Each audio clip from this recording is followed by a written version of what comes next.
Buenas noches, en esta ocasión vamos a explicar un circuito el cual lo conforman 4 resistencias de 1 kilo ohmio y una fuente de voltaje de 5 voltios. El propósito es poder identificar o más bien hacer uso de la ley de voltaje de Kirchhoff y poder hallar las corrientes que pasan en este ejemplo en la malla número 1 y en la malla número 2. Entonces los elementos que utilizamos fueron 4 resistencias de 1 kilo ohmio y una fuente de 5 voltios. Lo que hicimos fue dibujar el circuito con las trayectorias de la corriente. Como ustedes lo pueden ver acá, tenemos la I1, que es esta. La trayectoria siempre va hacia las manecillas del reloj. Y pues los sentidos, las polaridades que dibujamos nosotros es con el propósito de poder construir la ecuación para poder despejarla y posterior a ella identificar las corrientes I1 y I2 de nuestra malla número 1 y en la malla número 2. Bueno, entonces tengan en cuenta que la fuente de voltaje sí tiene una polaridad, pero las resistencias no tienen una polaridad. Aquí lo hacemos es para poder construir la ecuación.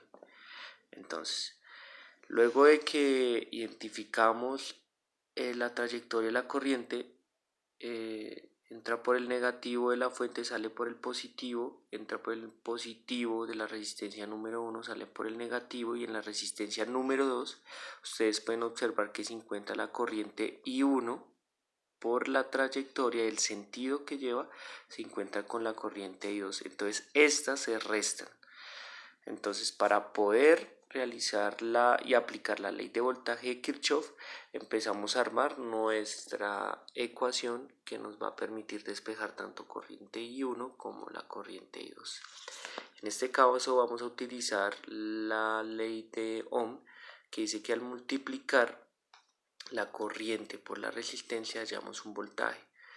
Entonces, como les había nombrado previamente, con las polaridades vamos a construir nuestra ecuación, que lo que quiere decir que viene la corriente, entra por el negativo, eso quiere decir que menos 5 voltios, que colocamos los 5 voltios acá, y de aquí entra en la resistencia R1, la corriente entra por el positivo, eso quiere decir que más I más la resistencia 1, que es 1 kilo ohmio, y en la resistencia número 2 es la resta de las dos corrientes por mi resistencia. Luego tenemos la ecuación, utilizamos los términos semejantes, pasamos el voltaje al otro lado del igual y obtenemos nuestra ecuación número 1, como ustedes lo pueden ver acá. En la malla número 2, lo mismo, la trayectoria de la corriente, el sentido, la polaridad de cada una para poder construir nuestra ecuación, y armamos nuestra ecuación, aplicamos los términos semejantes en la suma o la resta que apliqué y sacamos nuestra segunda ecuación. Posterior a eso, tenemos nuestras dos ecuaciones, utilizamos el método de sustitución para poder despejar una de las dos variables, que nuestras dos variables están identificadas como I1 e I2.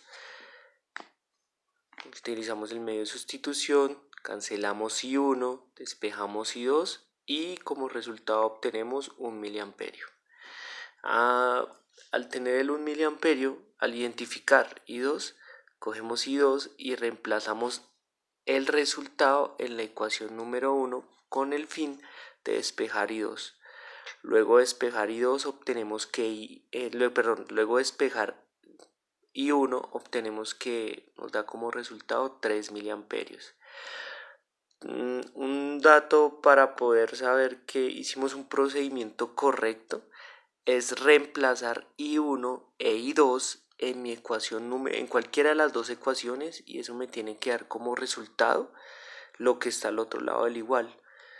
Como pueden observar, en la ecuación 1 está 5 voltios y en la ecuación 2 está 0 voltios. Nosotros tomamos como ejemplo la ecuación número 1, reemplazamos las corrientes y eso nos da como resultado los 5 voltios, lo que quiere decir que el procedimiento está correcto.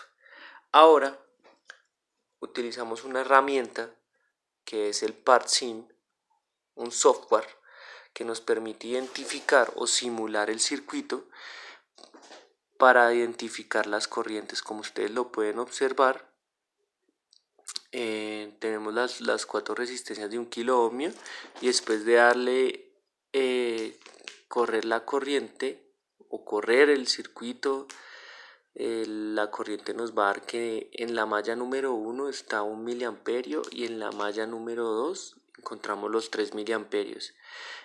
También tenemos nuestras caídas de voltaje por resistencia, la fuente de voltaje que nos está proporcionando los 5 voltios, nuestro ground, y pues ustedes pueden observar que lo que hicimos en el ejercicio al despejar las corrientes nos dio lo mismo que nos está mostrando el simulador.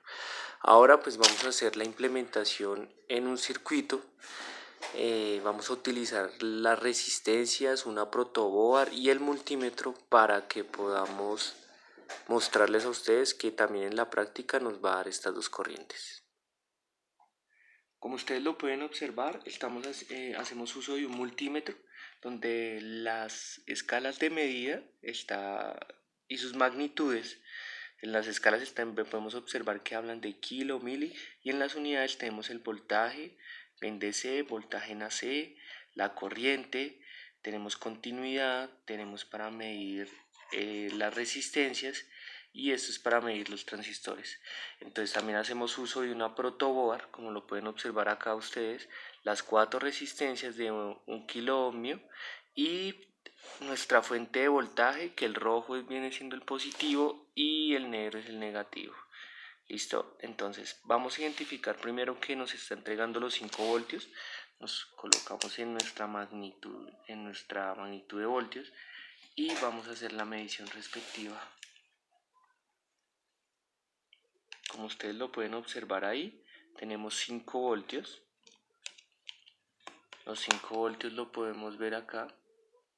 Eso quiere decir que son los 5 voltios que está ingresando, y vamos a medir nuestras corrientes. Para hacer la medición de las corrientes, recuerden que debe quedar el circuito abierto y ser completado por las 2 pinzas. Las pinzas son las que cierran el circuito.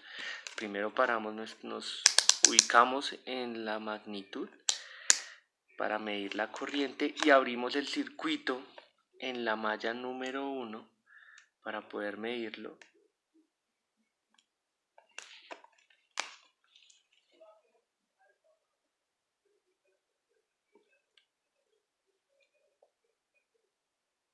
Como ustedes lo pueden ver, nos da 2.97 miliamperios. Esta es una aproximación de los 3 miliamperios que habíamos sacado en los cálculos.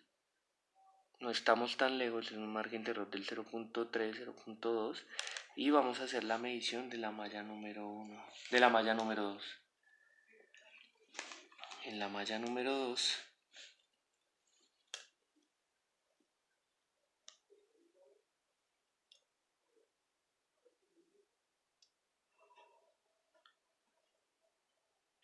número 2 nos da 1 miliamperio, que coincide con los cálculos que realizamos a nivel teórico y en el simulador. Y pues esto nos demuestra que tanto en la práctica como en el simulador pues nos da las corrientes que habíamos identificado previamente en los cálculos. Bueno, pues este es el final del video. Concluimos que las leyes de voltaje de Kirchhoff son la sumatoria de las corrientes que entran, deben ser iguales a la sumatoria de las corrientes que salen. Muchas gracias y no es más. Una próxima vez.